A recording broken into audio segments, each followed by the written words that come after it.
The husband of the woman killed last week when an engine exploded on a Southwest Airlines plane is speaking publicly tonight for the first time. Kris Van Cleave flew to Albuquerque, New Mexico to meet Michael Riordan, husband of Jennifer, who was an executive with Wells Fargo and a mother of two. One of my most comforting things through all this is she called me that morning. She just called to check in on the day, what we were gonna do that night when she got home. And we ended with, I love you, safe travels. How did you find out about what had happened? There was a chaplain from a hospital that called, and he's like, well, I'm from Philadelphia. I forgot the name of the hospital.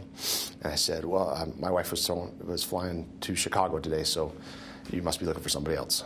And he said, there's a plane that was diverted here. I'm going to have a doctor give you a call. And then the doctor called and said, I'm sorry, Michael, but we've done everything we can, and we couldn't save her. And I just dropped the phone, and I just immediately switched to the second phone and third phone calls that I had to make, the worst ones of my life, to her father and her mother. And then trying to figure out how to tell the kids their mom wasn't coming home. What do you want your kids to hold on to when they think about their mother? Kind, loving, caring, and sharing, 100%. And that every decision we make is going to be based on that. When I have those four little eyes looking at me, thinking how we're going to get through, that's going to make me a better dad and a better husband and a better person.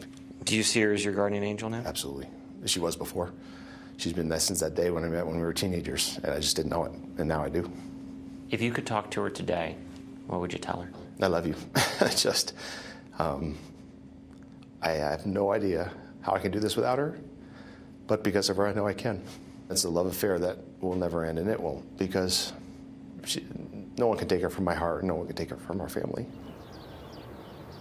Riordan says he knows there are going to be some dark days ahead for him and his two kids, 12-year-old Avery and 10-year-old Josh, as they really start to grieve their loss. They're carrying around these coins. They're guardian angel coins. They handed them out to some 2,000 people who came to Jennifer's memorial over the weekend. They say it's a reminder that Jennifer is still with them and looking out for them. Jeff? Kris Van Cleave, thanks for the interview. So difficult.